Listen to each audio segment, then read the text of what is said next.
The following episode can be viewed on the YouTube channel Bernie or Bust Television.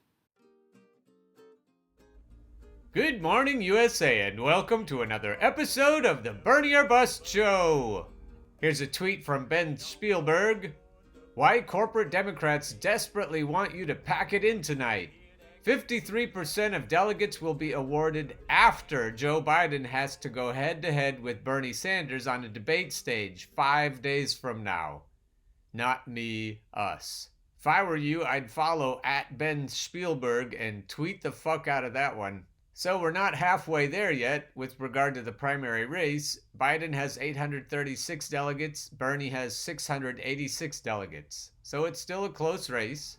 And behind the scenes, corporate Democrats are also worried that Bernie Sanders supporters won't support their corporate sock puppet, Joe Biden. But the educated guesses based on Emerson polling in particular and Morning Consult showed that Bernie Sanders supporters are fiercely loyal. Nobody questions that fact. Here's Newsweek. As Michigan votes, Dem exit trends. As Michigan votes, Dem exit trends with Sanders supporters threatening to leave Dem Party if Biden wins nomination. The hashtag DemExit began trending on Twitter across the United States on Tuesday afternoon as supporters of Bernie Sanders threatened to leave the Democratic Party if his 2020 rival, former Vice President Joe Biden, secures the nomination.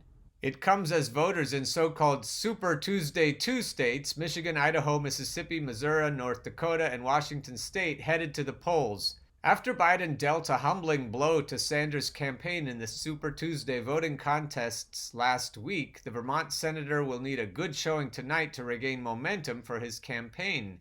Biden made a comeback last week after former South Bend, Indiana Mayor Pete Buttigieg, Senator Amy Klobuchar, and former Texas Congressman Beto O'Rourke dropped out of the Democratic presidential race and endorsed the former vice president's campaign. Since then, Biden has surged ahead of Sanders, drastically changing the shape of the 2020 race. The Vermont senator has spent the past week in defense mode, trying to recapture the momentum he had last month. Although Biden's Super Tuesday victory has solidified his position as the new Democratic frontrunner, good results for Sanders last night, could again alter the 2020 race. Biden has a significant but not insurmountable delegate lead over Sanders, and Michigan alone has 125 delegates at stake. So Bernie lost Michigan, but he's certainly not out of the race. As voters in the 6 Super Tuesday 2 states headed off to their polling stations today, thousands of Sanders supporters took to Twitter to declare that they would not vote for a Democratic candidate if a progressive doesn't secure the party's nomination.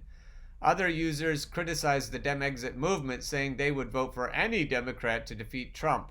Some claimed that the hashtag was being perpetuated by Russian bots hoping to meddle in U.S. elections. No, you comfy, normie Dems. You need to be afraid. The Bernie or Bust movement isn't even the worst of your fears. If you combine us with the Bernie or Trump voters, you can guarantee that Biden will not defeat Donald Trump. As of Tuesday evening, Dem exit rose to the 4th most trending topic on the social media platform in the United States. At the time of publication, the hashtag had garnered more than 40,000 tweets. So, dear burners, if you want to keep that going, please contribute to the hashtag DemExit.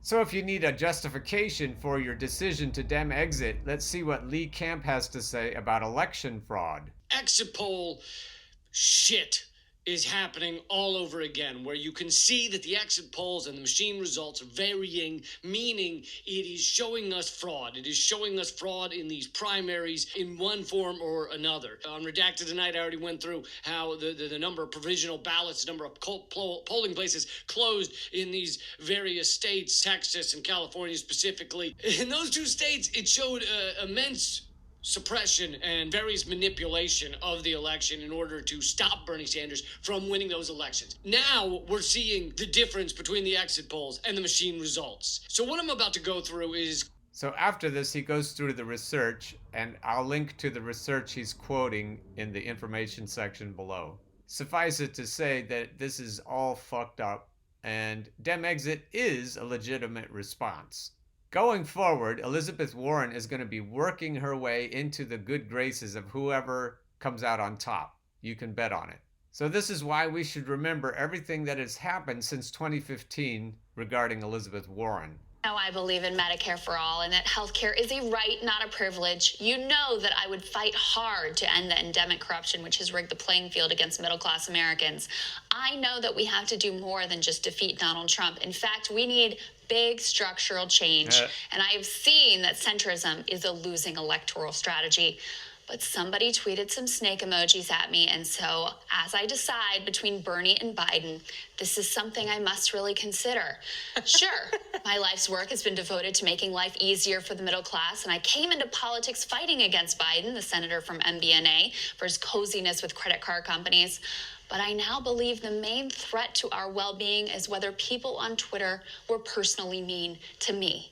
After all, perhaps if I decide to back Biden, he will appoint me head of the Ministry of Disinformation so that I can criminalize the speech of all those Twitter meanies. Look, if you watched me last week, you know I was open-minded about Warren potentially endorsing Bernie. I was ready to be proven wrong about her. But we have to acknowledge that Bernie needs Warren now, and he needs her badly.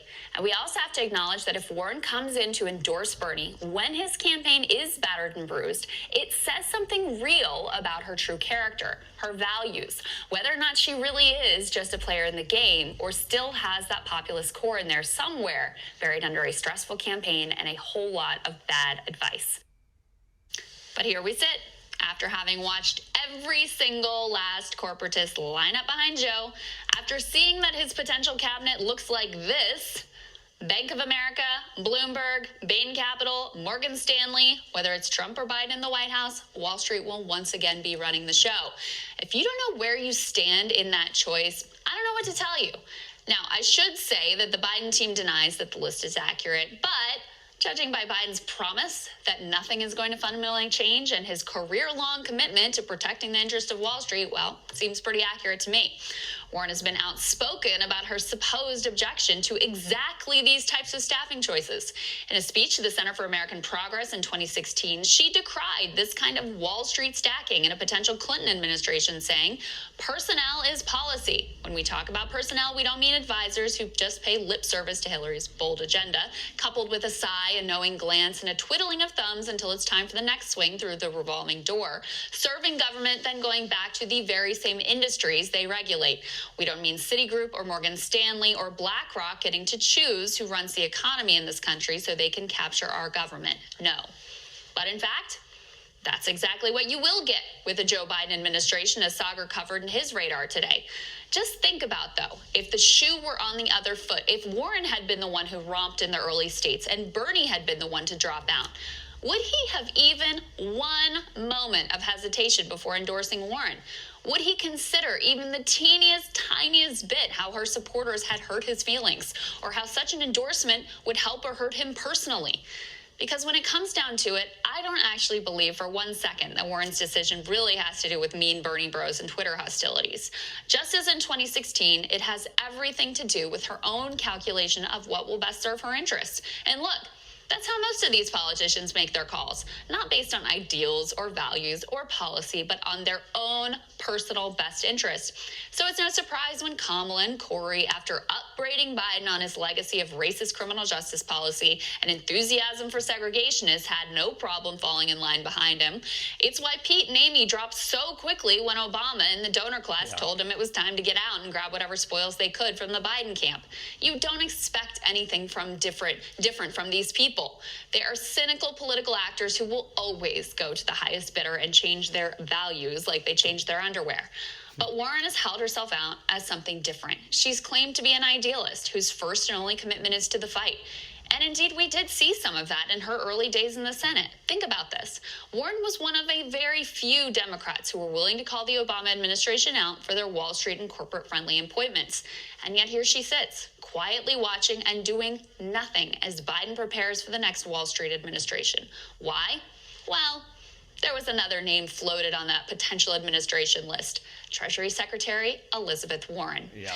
As we stand here today with voters casting ballots in primaries that could make or break Bernie, Warren has missed her window to actually be an ally, to actually prove that you can ever count on her when the chips are down. We know now, without a doubt, 2016 was no aberration. She will sell out every principle she's ever claimed to believe in for her own power positioning. She sees Bernie not as a friend and ally, but as a rival jockeying for position in the progressive lane. And look, occasionally, her interest and the interest of the working class may align in a way that's helpful. But don't fool yourself into thinking that she's doing anything other than playing the game. And here's the thing. She's not even very good at playing the game. As Ryan Grimm pointed out, if Warren wants to be in a power position with respect to potential Biden ticket or administration, she's got to be able to bring something to the table. If she'd endorsed Bernie and campaigned for him, she would have created a lot of goodwill with the left, and she would have a real claim that she could help bring some of those people along by joining a ticket, that she really could help unify the party and help bring those energized young people who are fighting for a Green New Deal and Medicare for all along. Now, as it stands, she's just a sad third-place finisher in her own home state. Not special, not different at all. Just another typical politician with a slightly different brand name. And so I'm going to leave it there. This is great, and everything she says is damning and true. The main point I'd like to leave with you about Elizabeth is that she has never been completely willing to cross the corporate donors. She's received a lot of money from them, some of it via her daughter. She's all talk, and she always will be. Meanwhile, here's the candidate that corporations want you comfortable Democrats to vote for in the primaries. Right temperament with voters that you don't agree with, sir. Vice President, on the coronavirus, they're both targeting you over this exchange this morning with a voter about guns. Any regrets about how you handled it? Well, I'm surprised that Sanders is joining Trump. It just surprised me. Wasn't it appropriate to swear at an American, though, especially a union voter? Was it appropriate? thank you. So you know what's happening here, right? They told Joe Biden to respond to everything with Bernie Bros. I'm surprised that Bernie Sanders is being Donald Trump's friend. And they're asking him a question. They're asking Joe Biden a question about why he threatened a Detroit auto worker. By the way, Detroit, decimated by his trade deals, but that's for another time. But he threatened an automaker, and his response is the Bernie Sanders likes Donald Trump.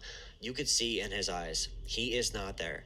If you ask anybody who has experienced a family member with dementia, Joe Biden has every sign. The outburst, the forgetting where he is, all this stuff. Joe Biden's not there, and I don't want to blame him as a person for how he's acting, but it's absurd. You could see he is the puppet. They're putting information in him, and they're just hoping that he doesn't fumble. Like Cory Booker said, like Julian Castro said, like 6 months ago when the whole Democratic Party knew Joe Biden was declining. It was a big story back then until they realized that Joe Biden was the only person who could beat Bernie. After they used the mainstream media manipulation, they used the idea of Joe Biden to convince America that a person with serious cognitive decline is more electable than the guy who labels himself a democratic socialist. I guess it's what happens when you live under Big Brother. We're not there yet. Yeah, we are. We're there. Big Brother is looking out over all of us. Big Brother has big thumbs. He's ready to squash us like bugs. So Dem Exit is a good response, and Bernie or Bust is a good response. Bernie or Bust 2020.us is an appropriate response to what you're seeing here. Furthermore, Biden says he will veto any Medicare for all legislation because of costs. What about war, Joe? Why don't we veto war because of costs? How are you going to pay for that, Joe? All those interventionary wars. How are you going to pay for that? With blood and with oil, I suppose. Veto question. Let's flash forward. Your president, Bernie Sanders, is still active in the Senate. He manages to get Medicare for all through the Senate in some compromised version, the Elizabeth Warren version or other version. Nancy Pelosi gets a version of it through the House of Representatives. It comes to your desk. Do you veto it? I would veto anything that delays providing the security and the certainty of health care being available now. If they got that through and by some miracle, and there was an epiphany that occurred, and some miracle occurred that said, okay, it's passed, then you got to look at the cost. I want to know, how did they find the $35 trillion? What is that doing? Is it going to significantly raise taxes on the middle class, which it will? What's going to happen? Look, my opposition isn't to the principle that you should have Medicare. I mean, everybody, health care should be a right in America. My opposition Yeah. Yeah, right. He can't form sentences clearly, even in this carefully scripted interview. He still looks like he's nuts. And he's still absolutely going to veto any legislation that can actually help regular working class people. He'll protect you comfy normie Dems, but he's not going to protect regular working class people. He doesn't give a shit about regular working class people. Scranton Joe, you suck. Relates to whether or not A, it's doable, two, what the cost is, and what the consequences for the rest of the budget are.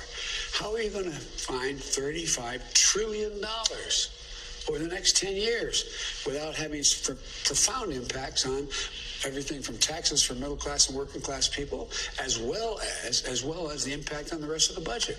Say it ain't so, Joe. But he's always been like that with regard to the budget. He's always been an austerity Democrat. He's always been a corporate Democrat. And he's trying to save money for the wealthy. He's not trying to save money for the American people. And the normie Dems who get their news on CNN and MSNBC, they watched Chris Hayes while he was still there, the Red Scare and all that garbage. All of these older Democrats who believe all this bullshit about how are you going to pay for that when they've been paying for wars for time out of mind. We are so fucking gullible. How are corporatists, moderates, and centrists even trying to play for progressive votes? They are not for universal health care, universal child care. They are not for actual climate action. They are not for banning fracking. They are not for canceling student debt or health debt. They are not for, ending greed in general. They are not for a wealth tax. They are not for anything really progressive. And Joe Biden had some people yelling out at his rally, some protesters and demonstrators, and he called them Bernie bros. But guess what? One of the people who were demonstrating, she was a young African-American woman who just had, I think, a family member who died from cancer and had tons of medical bills, or stories like that. That's who the people usually are that Biden called Bernie bros. They are divisive. They are pushing us out. We are trying to bring in policies that are good for people, that eliminate greed, that every other nation in the world does. The coronavirus outbreak right now, economists suggest that other European countries are going to fare much better than the US economically and socially because of their social programs. The social programs we failed to adopt because of our greed, our gluttony, our corruption, our freaking supply side economics, trickle-down economics that we apply no matter if it's the left or the right in power. This is what Bernie or bust voters mean when they say they don't see a difference between Trump or Biden, or that they won't vote for Biden, because Biden should be the conservative party. Bernie should be the left party. Donald Trump should be the ultra far-right crazy fascist party, like in any other country. In any other country, Donald Trump is Marine Le Pen in France. He's the far-right person. Like, it's crazy where our political system is right now. And Joe Biden citing cost for Medicare for all. Cost, oh my goodness, when every single study says we are going to save money in a Medicare for all system, he ignores that. He is obviously just in the pockets of the medical companies. He was for a single payer program back in 2007 before all of the pharmaceutical companies started giving him contributions. It is a bogus answer. He knows it's bogus. Actual progressives know it's bogus. And I'm looking at you, Elizabeth Warren, for not making a choice right now, for not endorsing anybody, for not being in this fight when there's so many people on the ground right now pushing for progressive politics, pushing for the entire movement. But you are sitting out. You are showing that the progressive movement was an accessory for you. It's not your life. You didn't come to it from a moral conclusion. Sure, your policies do work. You have great policies, but you came to us as a result of your policies. We come to the policies as a result of who we are and what we fight for. Big difference. If you don't come out and fight for us right now, you're completely canceled. 2024, you're a you're goner. We're going to try to primary you with whatever we got. And if you run for president, I am never supporting you, never donating to you. Like, there's no way you can make it up for, like, at this point. 2016 and now this. Come on, Warren. But Biden, everything.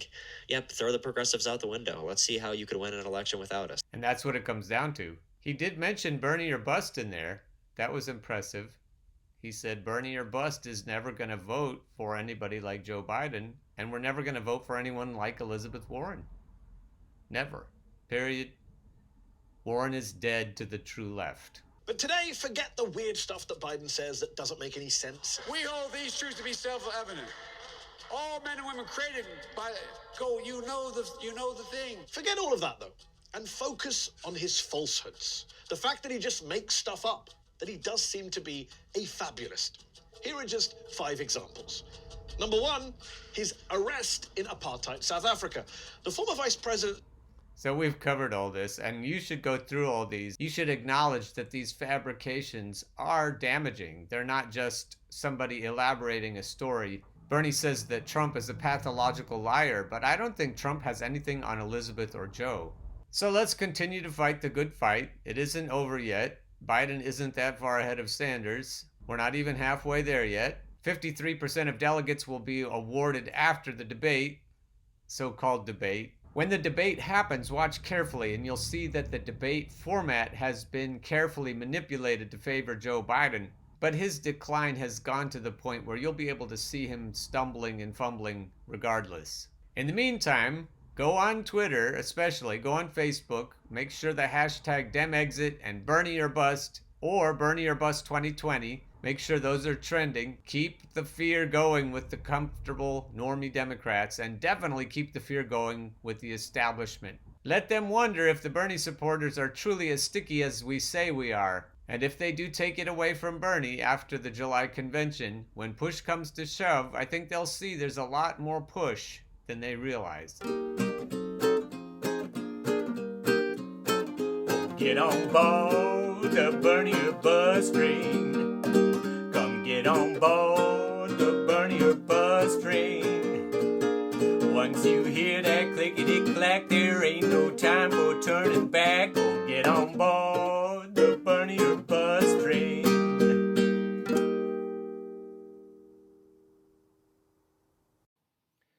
The preceding episode can be viewed on the YouTube channel Bernie or Bust Television.